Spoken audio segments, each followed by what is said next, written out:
Bismillahirrahmanirrahim. Assalamualaikum warahmatullahi wabarakatuh. Selamat pagi teman-teman semuanya. Kembali lagi di channel Ari Pusparini Belajar Bisa. Apa kabar teman-teman? Bagaimana suasana atau cuaca di daerah teman-teman semuanya? Semoga semua dalam kondisi baik ya. Di Jogja saat ini sedang cerah. Alhamdulillah, mudah-mudahan menambah semangat aktivitas di pagi hari ini. Nah teman-teman, seperti biasa saya akan berbagi pelajaran yang sudah saya pelajari hari ini, mudah-mudahan nanti bermanfaat. Nah teman-teman, apa kira-kira yang terjadi pada anak-anak di sekitar kita ketika mereka menangis tidak berhenti, kemudian guling-guling, menjerit-jerit, mungkin juga melempar-lempar. Nah mungkin ada di antara mereka yang sebenarnya sedang mengalami tantrum. Apa itu tantrum? Nanti kita akan bahas di video kita kali ini. Tapi sebelumnya saya akan menyapa teman-teman semuanya. Terima kasih buat semua teman-teman yang sudah mensupport channel ini. Mudah-mudahan semua dimudahkan urusannya, semua diberikan keberkahan, kebaikan, dan kebaikan. Juga selamat datang buat teman-teman yang baru saja menemukan channel ini, baru mengklik channel ini. Mudah-mudahan silaturahim kita terjaga dan kita bisa saling sukses dan berbahagia semuanya, insya Allah. Nah teman-teman, tadi sudah saya sebutkan tentang tantrum ya. Apa itu sebenarnya tantrum? Ya, tantrum ini adalah satu keadaan di mana ada sebagian dari anak-anak kita, anak-anak balita ataupun mungkin di bawah itu atau di atas itu sedikit ya teman-teman, yang mengalami sedikit kesulitan gitu ya untuk menyampaikan apa yang mereka inginkan, dan mereka membahasakan dengan bahasa alam mereka untuk mencari perhatian dari orang tua atau orang dewasa di sekelilingnya. Nah, tantrum ini menjadi hal yang lumrah terjadi pada balita atau mungkin pada anak-anak usia dini ya teman-teman. Walaupun tidak sedikit juga yang terjadi pada anak-anak yang sudah sedikit dibilang sedikit gede gitu ya, walaupun belum terlalu besar, karena mereka belum bisa menyampaikan apa yang mereka inginkan, atau mereka mencoba untuk mengendalikan orang-orang di sekelilingnya agar memahami apa yang mereka inginkan. Nah teman-teman, perilaku tantrum ini sebenarnya hal yang biasa, meskipun tentu saja tidak diharapkan ya, karena kita berharap anak-anak bisa menyampaikan apa yang mereka mau dan memudahkan kita semuanya orang dewasa untuk memahami mereka, dan mereka juga bisa memahami diri mereka sendiri. Tetapi itu adalah hal yang wajar ya teman-teman terjadi, karena memang merupakan proses tumbuh kembang gitu ya. Ketika tantrum yang tadi sudah saya sebutkan, biasanya tanda-tanda tantrum atau perilaku tantrum itu cukup menyita gitu ya, menyita perhatian orang-orang di sekelilingnya. Misalnya anak menangis meraung-raung tidak henti, kemudian ada juga anak yang tantrum dengan cara melempar-lempar barang untuk meraih perhatian, ada juga yang berteriak-teriak dan melakukan hal-hal lain gitu ya, yang kadang mereka sendiri seolah bingung mau ngapain begitu, dan ini menjadi perhatian buat kita bagi para orang tua atau orang dewasa. Saat kita nih para ibu nih ya teman-teman menghadapi anak-anak yang tantrum, ketika kondisinya sedang fit ya, seorang ibu sedang fit perasaannya, kemudian kondisi fisiknya sedang baik-baik saja, mungkin hal itu tidak menjadi sesuatu yang sulit karena kita bisa lebih tenang begitu ya teman-teman. Tetapi pada saat seorang ibu mengalami kondisi di mana mungkin lelah atau mungkin sedang buru-buru atau mengalami hal-hal lain yang juga menjadi bagian dari kehidupan seorang ibu atau seorang wanita di sekelilingnya, menghadapi anak yang tantrum ini kadang juga menyulut menjadi bagi seorang ibu atau orang dewasa di sekelilingnya juga ikut terpengaruh begitu ya, terpengaruh, justru tidak memberikan dampak positif, tapi kemudian justru menambah suasana makin runyam gitu ya.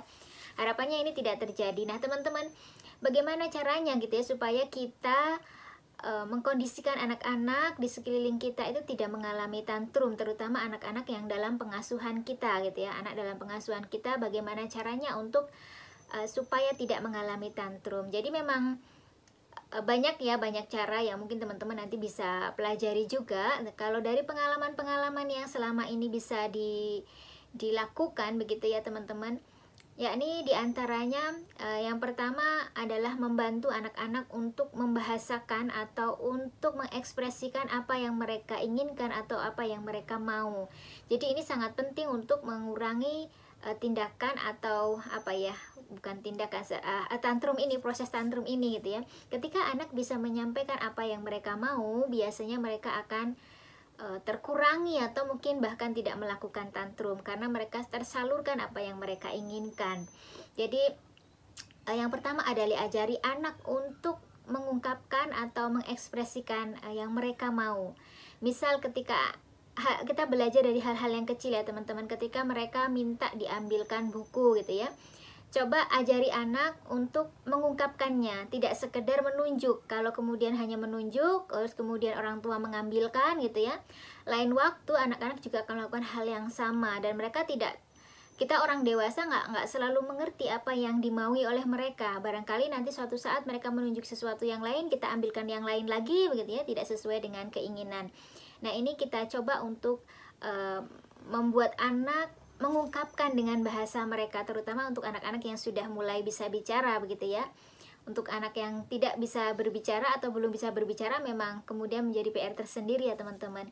Jadi memulai aktivitas dengan mencoba membiarkan mereka atau memberi waktu bagi mereka untuk mengungkapkan apa yang mereka inginkan. Bahkan tidak hanya yang mereka inginkan, apa yang mereka rasakan itu perlu kita pahami gitu ya. Ketika anak sedih, ketika anak gembira, kita harus memahami kondisi ini. Nah ini tentu saja sangat penting bagi kita orang dewasa untuk mencoba memahami kondisi anak. Kadang orang dewasa ini ingin dipahami teman-teman ya, banyak kasus orang dewasa itu ingin dipahami gitu, tetapi mereka tidak memahami dunia anak dan menyepelekan perasaan mereka gitu ya. Mereka menganggap bahwa oh ya cuma anak-anak begitu, padahal tidak, anak-anak juga punya perasaan sendiri, punya ini ya, kemauan sendiri. Nah kemudian yang selanjutnya, selain memahami perasaan mereka, seringlah mengajak mereka ngobrol gitu ya. Obrolkan apa yang mereka inginkan dan obrolkan yang kita inginkan. Misalnya nih, banyak kita dapati ya anak-anak tantrum itu ketika diajak ke tempat belanja, misalnya mereka meminta sesuatu kemudian guling-guling gitu ya. Nah ini sering sekali terjadi, mereka menangis kemudian meronta-ronta. Nah di sini kadang-kadang mereka juga memanfaatkan momen, apalagi ketika orang tuanya lengah dan kemudian mengikuti apa yang mereka lakukan, ya mereka akan mengulanginya lagi gitu ya. Nah salah satu tips untuk mengatasi hal ini adalah teman-teman semuanya, kita orang dewasa bisa mengajak anak-anak ngobrol sebelum melakukan aktivitas gitu ya. Itu juga saya lakukan pada anak saya ya. Jadi alhamdulillah ya, kalau anak saya itu sejak kecil memang saya dengan suami itu sudah berikhtiar gitu, berikhtiar gimana caranya untuk mengatasi tantrum. Karena kalau anak sudah tantrum itu kadang mereka melakukan lagi gitu ya. Jadi bagaimana caranya kita meminimalisir agar anak tidak tantrum, diantaranya sering ngajak ngobrol. Ajak ngobrolnya itu misalnya ketika kita mau pergi gitu ya, kita entah itu anak ngerti entah enggak gitu ya, ayo kita ngobrol dulu gitu ya. Misalnya hari ini kita mau pergi ke tempatnya Simbah misalnya ya, kita ngobrol, kita akan nanti ke tempatnya Simbah. Kemudian ketika ada peraturan-peraturan yang perlu kita tekankan, kita ngobrol gitu. Misalnya nanti di tempat Simbah itu begini dan begitu. Itu adalah peraturan yang kita sepakati bersama, sehingga nanti ketika hal itu terjadi, kita bisa mengingatkan tadi kita sudah janjian gitu ya. Kita sudah janjian bahwa kita tidak boleh begini dan tidak begitu, membolehkan ini dan membolehkan itu. Nah ini perlu kita lakukan. Bahkan mungkin buat teman-teman ya yang mau mengajak ke tempat umum, misalnya ke tempat umum, misalnya ke tempat wisata atau mau ke tempat sekolah pun sekalipun ya, ada hal-hal yang perlu dibicarakan. Itu anak harus paham apa yang dimaui orang tua, dan orang tua juga harus paham apa yang dimaui anak. Ya ini kita obrolkan dengan anak, meskipun kadang anak-anak belum bisa ngomong. Kalau saya ya dulu begitu tetap ngobrol gitu ya. Misalnya dia mau pergi ke tempat apa ya namanya, kayak semacam tempat sekolah gitu ya, tempat sekolah sementara apa ya kalau ini istilahnya. Jadi kita penitipan anak gitu ya, bukan penitipan sih sebenarnya karena ada kita juga di sana, cuma memang misalnya ada acara yang berbeda begitu ya, anak ditaruh di situ, kemudian kita ada acara di sebelahnya misalnya begitu, maka akan saya sampaikan malam harinya besok kita pergi ke sini, nanti akan melakukan ini, kemudian akan ditinggal sebentar, nanti dijemput lagi, dan seperti itu disampaikan sebelum berangkat gitu. Malamnya bahkan sudah saya sampaikan agar anak juga ready dengan situasi yang baru, karena situasi yang baru bagi anak itu kan tidak nyaman ya teman-teman. Nah, memang banyak hal yang membuat anak-anak itu menjadi tantrum. Misalnya mereka mungkin mempunyai alergi terhadap makanan yang tidak nyaman, kemudian cuaca yang tidak nyaman, orang-orang baru yang tidak nyaman. Kemudian bagi mereka kan tidak mudah bagi anak-anak mendapatkan situasi yang baru ya, tempat yang baru, teman yang baru, sehingga mendorong mereka untuk melakukan tantrum ini. Nah, ini harus kita perhatikan sebagai orang dewasa untuk menyiapkan anak-anak ketika mereka harus berada dalam kondisi yang tidak seperti biasanya gitu ya. Ya kurang lebih seperti itu teman-teman kondisi tantrum ya. Jadi memang harus diperhatikan benar. Kita ngobrol dengan mereka, pahami perasaan mereka gitu ya, dan biarkan mereka mengungkapkan yang mereka mau. Itu salah satu cara dari saya ya untuk kita mencoba mencegah terjadinya tantrum ini. Nah, kalau menurut para psikolog ya, di sini kemarin saya juga melihat videonya Bu Dian Ibung ya, salah seorang psikolog. Beliau menyampaikan ada 2 tipe tantrum ya. Yang pertama adalah tantrum manipulatif, dan yang kedua adalah tantrum frustasi. Jadi tantrum manipulatif ini adalah tantrum di mana anak itu tidak bisa melakukan dan dia ingin orang lain melakukan. Jadi mencari perhatian supaya orang lain mengikuti apa yang dia mau, kurang lebih seperti itu teman-teman ya. Kayak misalnya ketika mereka ingin dibelikan mainan gitu, mereka tahu mereka nggak bisa beli mainan itu, kemudian mereka pingin orang tua membelikan mainannya, maka dia akan berguling-guling, menangis-nangis sampai kemudian orang tuanya itu memberikan apa yang dia inginkan, apa yang dia mauin itu. Nah ini tantrum yang manipulatif ini sebaiknya kita sikapi dengan bijak ya teman-teman. Kadang-kadang ada banyak orang dewasa yang menghadapi anak yang tantrum seperti ini kemudian ngalah gitu ya, ngalah ayolah, daripada kalau orang Jawa bilang ya, daripada rewel, daripada rame begitu, daripada diperhatiin orang lain malu, ya sudah kita belikin saja mainannya atau kita beliin es krim gitu ya. Nah seperti ini sebenarnya bukan solusi ya teman-teman. Karena apa? Karena anak belajar bahwa kalau mereka nangis, mereka guling-guling, mereka teriak-teriak, maka kemauannya akan dituruti.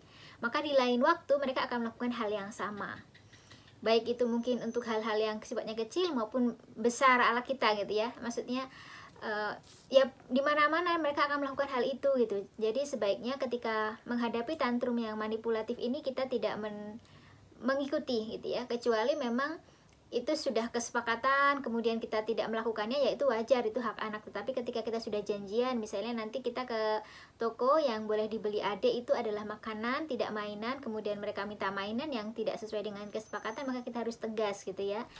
Jangan terlalu mengikuti apa yang mereka maui, karena mereka belajar untuk negosiasi ala mereka gitu ya dengan cara tantrum ini. Dan tantrum ini cukup ampuh bagi para bayi untuk meminta perhatian para orang tua dan mendapatkan yang mereka maui. Itu yang pertama, tantrum karena manipulatif. Kemudian tantrum yang kedua adalah tantrum karena frustasi. Jadi mereka ingin melakukan sesuatu tapi mereka tidak bisa gitu ya. Jadi mereka sebel kepada diri mereka sendiri atau kepada orang-orang dewasa di sekitarnya yang tidak mengerti yang mereka maui gitu ya. Nah pada mereka yang seperti ini mungkin sikap kita pastikan dulu ya bahwa mereka itu aman ya. Mereka itu aman, kemudian kita bisa peluk mereka ya, beri waktu, kemudian dengarkan yang mereka maui dan bantu apa yang mereka butuhkan ya. Jadi memang hal seperti ini juga ada, kayak kita lah orang dewasa kadang juga ada frustasi sebenarnya maunya apa gitu, nggak bisa, kemudian sebel dengan dirinya sendiri. Nah ini perlu kita bantu begitu ya teman-teman. Bagaimana kemudian menghadapi anak-anak yang tantrum ini gitu ya. Kalau ya kita mencoba untuk sebagai orang tua mencoba untuk menghindarkan gitu ya, tetapi tidak semuanya yang kita harapkan itu bisa diwujudkan. Artinya kadang-kadang ya kita nggak mau menemui juga anak-anak tantrum, dan itu hal-hal yang biasa terjadi dalam lingkungan kita. Jadi jangan heran nih para orang tua ketika melihat anak tantrum, melihat aneh pada si anak atau melihat aneh pada orang dewasa di sekelilingnya, jangan gitu ya, karena itu hal yang biasa dalam proses pengasuhan. Nah bagaimana caranya ketika kita tidak mau menghadapi anak yang tantrum ini gitu ya. Yang pertama adalah pastikan mereka aman, tantrumnya mereka itu aman, melemparnya itu melempar aman. Ada nggak melempar aman? Walau alam gitu ya teman-teman. Kalau sudah melempar kayak benda-benda tajam, melempar ke temennya atau mendorong temennya, itu kan berbahaya. Nah kita harus cegah. Kalau memang posisinya mereka ini aman, jadi kita biarkan, beri waktu, jeda waktu, biarkan mereka mengungkapkan yang mereka mau gitu ya. Setelah itu kita cari tahu sebab tantrumnya apa, sebab dia tantrum itu apakah manipulatif atau frustasi. Kalau manipulatif kita biarkan sejenak ya untuk dia mengekspresikan, tetapi kita juga jangan nurutin gitu. Tapi kalau frustratif, segera karena frustasi kita segera ambil dia, tenangkan dia. Kalau ala Bu siapa itu ya, saya kok lupa ya, itu di ini ya, apa, dipeluk dulu, dipeluk yang erat tetapi dengan kata-kata yang lembut ya.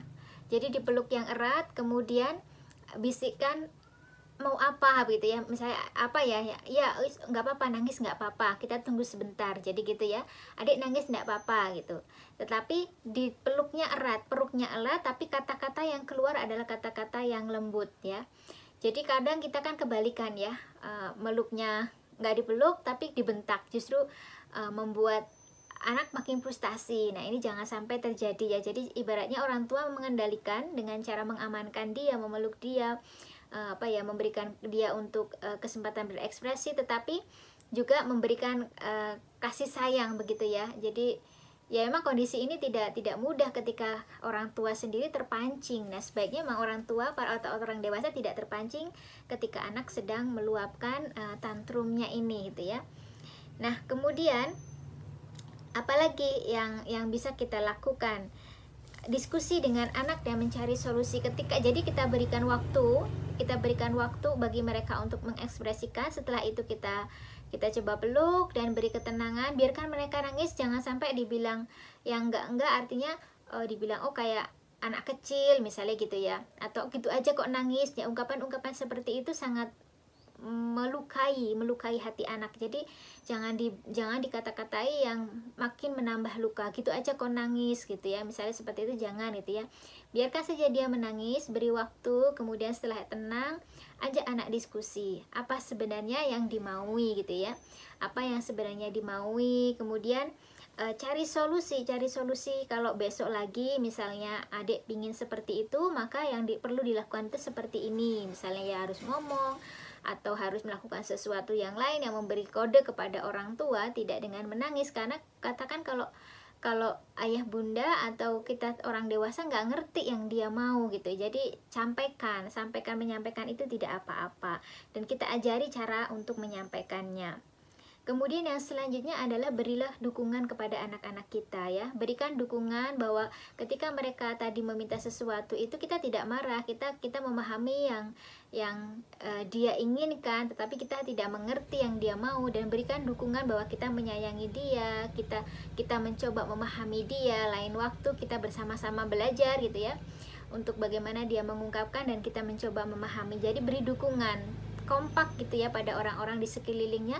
Kalau dibiarkan ya dibiarkan semua, jangan sampai mungkin ayahnya membiarkan, ibunya tidak membiarkan, justru mengambilkan jalan yang lain gitu ya. Itu tidak kompak gitu ya. Ketika tantrum sama, solusinya harus sama. Ketika harus membiarkan ya biarkan aja dulu gitu ya, satu suara gitu. Jangan beda-beda, nanti anak bingung dia akan melakukan apa selanjutnya. Kemudian yang selanjutnya bisa juga dengan memberikan konsekuensi. Jadi misalnya ketika anak sudah memahami apa yang didiskusikan, maka berikan mungkin kalau dia hadiah ya silahkan hadiah. Kalau misalnya dia hukuman ya mungkin hukuman. Artinya begini, ketika nanti nangis lagi misalnya di tempat umum, maka konsekuensinya seperti ini. Ketika nanti baik kemudian menyampaikan yang diinginkan dengan baik, maka hadiahnya seperti ini. Nah itu barangkali bisa juga menjadi solusi begitu ya. Kemudian hindari beberapa hal ya. Kalau menurut yang saya baca ya dari Alison Mark ya, seorang psikolog klinis dari Florida, yang saya baca di web parenting kalau tidak salah ya teman-teman. Ada hal-hal yang perlu dihindari ketika kita menghadapi anak-anak yang tantrum. Yang pertama adalah meremehkan perasaannya gitu ya. Meremehkan perasaan anak ketika mereka sedang tantrum itu sangat melukai anak. Jadi sebagaimana seperti kita lah orang dewasa, ketika kita sedang sedih, orang menganggap kesedihan kita itu kayak gitu aja sedih gitu, itu tuh melukai. Jadi ketika mereka bersedih, mungkin kita pahami, kita peluk, kemudian diusap-usap dan sebagainya. Kita memahami bahwa mereka sedang bersedih dan kita tahu dia sedang bersedih gitu ya. Walaupun kita tidak memberikan langsung apa yang dia mau, karena barangkali yang dia mau itu tidak pas, tidak tepat begitu. Kemudian yang selanjutnya mengatakan nggak ada yang perlu ditangisi, misalnya gitu, nggak ada yang perlu ditangisi, kayak gitu aja ditangisi gitu, meremehkan apa yang dia tangisi seolah-olah itu tidak penting, padahal bagi dia sangat penting gitu ya. Ini adalah hal yang perlu dihindari. Kemudian selanjutnya berbohong. Nah ini berbohong, misalnya nih kalau orang-orang kita ya, awas ada pak polisi, ada ambulan lewat, awas ada apa yang lewat, supaya menghentikan tangisan anak. Ini sesungguhnya berbohong gitu ya. Ini menjadi racun ini ya, racun pengasuhan. Nggak boleh gitu ya berbohong, bahkan kepada anak-anak kecil kita nggak boleh berbohong ya. Katakan yang sebenarnya, misalnya oh ya nanti dibeliin apa, kadang-kadang orang tua seperti itu ya, ada yang pernah saya lihat begitu, nanti misalnya kalau diem dibeliin es krim padahal belum tentu dibeliin dan sebagainya. Nah ini hal-hal yang perlu kita hindari, berbohong kepada anak, walaupun kepada anak yang sedang tantrum kita tidak boleh. Kemudian jangan dimasukkan ke hati ketika anak-anak tantrum itu kan kadang anak-anak itu mungkin mengeluarkan kata-kata yang tidak enak didengar gitu ya, atau mungkin membentak-bentak orang tuanya mungkin, atau orang dewasa di sekelilingnya. Itu bagian dari ekspresinya dia begitu ya. Jangan dimasukkan ke hati, kemudian ikut apa ya, terbawa perasaan. Nah sebagai orang dewasa kita menghindari yang demikian. Dan yang terakhir adalah misalnya jangan menyebutkan, hindari menyebutkan perasaan orang tua kepada anak. Nah apa yang kamu, misalnya ya, apa yang kamu lakukan tadi bikin bunda sedih, apa yang adik lakuin tadi bikin bunda apa gitu ya, itu anak nggak memahami gitu. Anak nggak memahami perasaan, gimana ya, perasaan kita itu adalah urusan kita. Kalau menurut Alison Mark ya, perasaan kita itu urusan kita, bukan urusan anak. Urusan anak ya dengan apa yang dia rasakan. Anak belum bisa memahami perasaan orang dewasa, jadi tidak perlu menyampaikan perasaan kita, apa emosi kita ketika melihat dia tantrum itu tadi. Tapi kita bisa menasihati dengan kondisi dia ketika dia begitu, apa yang terjadi terhadap dia, bukan terhadap kita sebagai orang tua gitu. Karena bukan urusan dia sebagai anak kecil untuk memahami, misalnya orang tua malu, orang tua marah, itu bukan urusan dia. Orang tua sedih itu bukan urusan dia, karena dia udah ngerti gitu ya. Nah seperti itu ya teman-teman, tentang tantrum ya, tentang tantrum, apa ya yang terjadi pada anak-anak di sekeliling kita. Tidak hanya pada anak balita, tapi juga pada anak-anak yang sudah mulai agak gede pun kadang mengalami tantrum ya, karena itu terkait dengan bagaimana dia mencoba untuk mengungkapkan perasaannya yang tidak bisa dia ungkapkan, mengungkapkan apa yang dia mau yang dia tidak bisa gitu ya. Mungkin itu yang perlu kita pahami sebagai orang tua, bahwa anak-anak juga punya kemauan sendiri. Mereka juga bisa mencoba mendapatkan apa yang mereka lakukan, yang mereka inginkan dengan cara mereka. Dan kita sebagai orang tua tetap harus mengontrol dengan standar kita, tidak dengan standar anak gitu ya. Jangan sampai anak mengontrol orang tua. Tetapi apapun itu harus tetap dilandasi dengan kasih sayang, harus dilandasi dengan cinta gitu ya kepada anak. Sehingga lakukan hal-hal yang terbaik yang kita bisa gitu. Ketika anak-anak melakukan hal-hal yang tidak patut, segera kita ambil langkah begitu ya, karena itu menjadi batasan-batasan kita gitu. Jangan sampai karena anak tantrum kemudian kita biarkan dia melakukan apa saja. Itu tentu saja tidak boleh, melukai orang lain atau merusak barang dan sebagainya, itu tidak boleh. Kita harus memberi ruang kebebasan tanda kutip untuk mengekspresikan, tapi tidak terlalu bablas gitu ya teman-teman, sehingga ada batasan-batasan yang bisa kita lakukan. Dan juga kita menghargai perasaan anak, kita diskusi dengan mereka lebih banyak supaya mereka bisa mengungkapkan yang mereka inginkan. Demikian ya teman-teman untuk sharing pagi ini tentang tantrum. Mudah-mudahan kita semuanya para ayah bunda ya yang sedang diamanahi putra putri yang mungkin masih kecil gitu ya, diberikan kemudahan untuk menghadirkan gitu ya pola asuh yang terbaik. Mohon doanya juga tentu saja buat kita semuanya. Saya juga yang anaknya sudah mulai agak gede gitu ya, juga punya cara tersendiri, maksudnya punya PR tersendiri untuk mendidik anak yang sudah mulai ABG begitu ya teman-teman. Nah mudah-mudahan sedikit yang saya sampaikan kali ini bermanfaat. Insya Allah kita saling mendoakan, saling mensupport agar kita bisa memahami anak-anak di sekeliling kita, supaya bisa memberikan yang terbaik, lingkungan yang terbaik, dan dukungan yang terbaik untuk mereka. Semoga bermanfaat. Bila ada benarnya dari Allah Subhanahu wa Ta'ala, dari artikel-artikel yang sudah saya baca, mungkin mudah-mudahan bermanfaat. Apabila ada salahnya semata-mata dari saya, mohon dimaafkan. Terima kasih sekali lagi. Insya Allah jumpa lagi di video-video selanjutnya. Jangan lupa like, comment, subscribe ya. Mudah-mudahan bermanfaat apa yang ada di dalam video ini. Insyaallah jumpa lagi di video-video selanjutnya. Wassalamualaikum warahmatullahi wabarakatuh.